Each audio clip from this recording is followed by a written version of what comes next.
All right, everyone. There's only going to be one video today. Not feeling that great, but I thought I'd still get this content out for you that enjoy it. But last time we left off with a member of a German wolf pack getting a going over. So it got direct hit. Crazy to see that picture. But we're now on to the Allies continue the Mediterranean offensive. July 9th, 1943. Allied invasion of Sicily. At 10 o'clock on Friday night, July 9th, gliders packed with Allied troops dropped behind the enemy lines in Sicily. And the invasion of the island had begun. The gliders were quickly followed by paratroopers, and through the next 2 days, American and British landing forces made contact with their airborne units. They also breached the coastal defenses and established bridgeheads at many selected points, protected by a great fleet of Allied warships and by Allied air forces, which had secured air supremacy. Mighty reinforcements of men, tank, guns, equipment, and supplies were successfully landed. Enemy coastal batteries were put out of action by the guns of the fleet. By July 11th, the first immediate objectives had been taken, and 3 Sicilian airfields were in Allied hands. One of these was at Pacino, captured by British and Canadian assault troops. American forces occupied 2 airfields at Gela, where the enemy, supported by tanks, made a counterattack, which was successfully beaten off. And Axis forces opposing the invasion were estimated at 400,000, including 100,000 Italians. The German radio admitted the first phase of the attack had been successful at several points, and an Italian commenter boasted that the Allies would bite their teeth out on the strong Italian fortifications. The picture shows one of the many Sicilian landings. Yeah, obviously the Italian broadcaster was clearly wrong. They would not be biting their teeth out.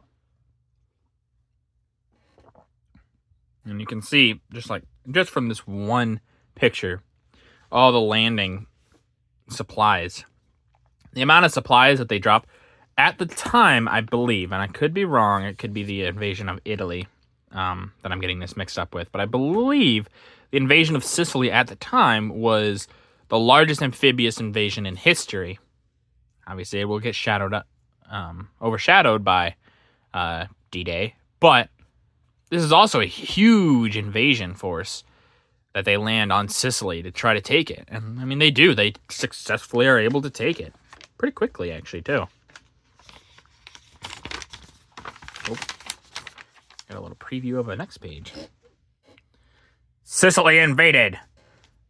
By landing in Sicily on July 10th, 1943, Allied troops regained a foothold in Europe for the first time since the collapse of France and the retreat from Dunkirk. You can see all the men, supplies, everything. Just kind of moving up to the island. They're getting fortifications ready or making it easier to move stuff. And yeah, I mean, technically, the Allies do have another foothold in Europe, which would be Russia. It's technically Europe, but you understand what they mean. They mean like another front of this war. It's not quite what Joseph Stalin wanted. He wanted another real front, and he didn't really consider this a real front. But this will kind of give him what he wants a little bit without giving him exactly what he wanted. At least not yet. But when they get on the Italian mainland, even, that's what the British were really pushing for. Americans wanted the D-Day landing, but the Brits really pushed for Italy because they thought, knock out Italy, go from under, take out the Germans. Not a bad idea. But Italy eventually bogs them down, and it kind of slows them down. And then that's when more of the Americans get their say, and that's when they open D-Day. That's more of the front that Joseph Stalin wanted. But by that point, he didn't really need it. Allies land men and stores on Sicilian beaches. July 9th to 10th, 1943. 0 hour for invasion armada. Under the command of Admiral of the Fleet, Sir Andrew Cunningham, 3,266 surface ships were engaged in the invasion of Sicily. This mighty armada of the Allies comprised craft of every type, from battleship to LSTs. In spite of adverse changes in weather, of rising wind and choppy seas, the convoys of this multitude of ships made their crossings with such precision that the Allied landings on the beaches were carried out exactly to timetable. From long before dawn, flare after flare arose from the beach after beach at the appointed 0 hour to signal landing successful. And thereafter, all the supplies, arms, and equipment of the invading armies steamed steadily ashore. These pictures show a landing party crossing the shore, getting up onto the beaches. And then below, the British safely land a Bren carrier. So there we see the Allies are getting everything they can. They're throwing everything that they have at this because they need to capture Sicily. For their idea of if they want to take Italy and get on the mainland of Europe, they need to take Sicily. If they don't, then their invasion plan will be screwed up. They might have to wait a little bit longer.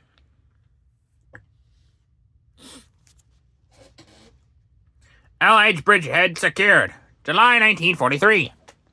British and Canadian join hands. One of the early successes of the invasion was the determined capture of the Piceno Peninsula by British and Canadian assault troops, who landed on Costa del Ambra Beach, 4 miles from Piceno.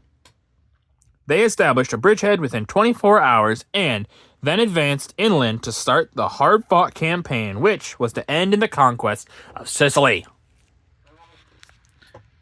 Yeah, getting this bridgehead so early on, obviously very helpful. Helps everybody. And then moving in further land, basically starting the engagement, trying to soften up the enemy for the subsequent reinforcements, or get an idea of the enemy's strength for the subsequent reinforcements is a good idea. And like they said, they will capture Sicily.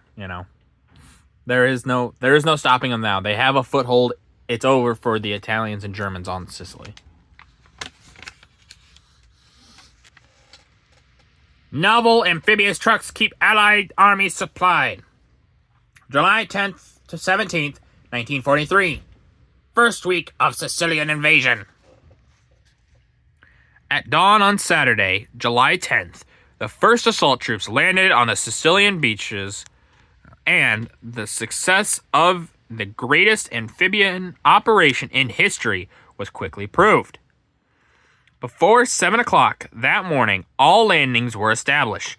Allied infantry were advancing into the interior. A few hours later, the harbor of Syracuse was captured. British forces landed east of Cape Passero, Canadians on the western side, while the United States forces came ashore at Gela. On the next day, the Canadians took Piceno and its airfield was very soon in use by the Allied aircraft. On Tuesday the 13th, American forces captured Camiso, and its airfield joined up with the Canadians and commanded the railway from Syracuse to Ragusa. By the next day, 7 of the Sicilian airfields were firmly in the hands of the Allies. The 8th Army successfully repelled fierce German counterattacks. During Thursday and Friday, the 8th Army fought desperately for Latini. The Americans and Canadians advanced and captured half a dozen towns. Latini was occupied on Saturday, July 17th. Pictures show the amphibious ducks, known as ducks, so the amphibious ducks, which were used with success in the landing operations. This 6-wheeled truck was a motor engine which drives wheels on land and a propeller at sea. The top, ducks approaching the shore. Now you can see the little ducks there.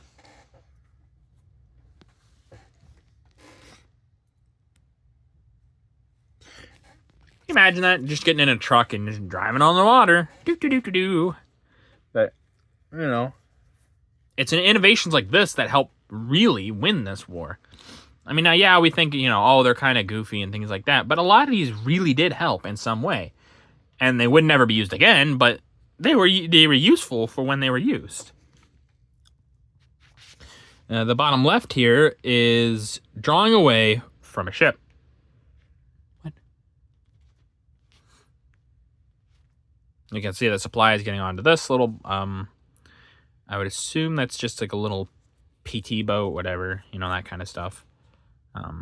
Getting supplies on there, taking it to the shore for the soldiers.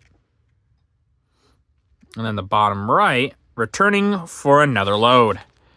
And we can see the little duck here going back for another run of supplies. Oh, that was a duck too. It just, because of this little thing, it looked like just a regular boat. But yeah, we can see it returning for more supplies, obviously to help ensure that this Allied war machine is well supplied. And they would successfully do this. But with that, that's going to do it for this video. If you guys liked the video, leave a like. If you didn't, leave a comment. Tell me what I could improve on.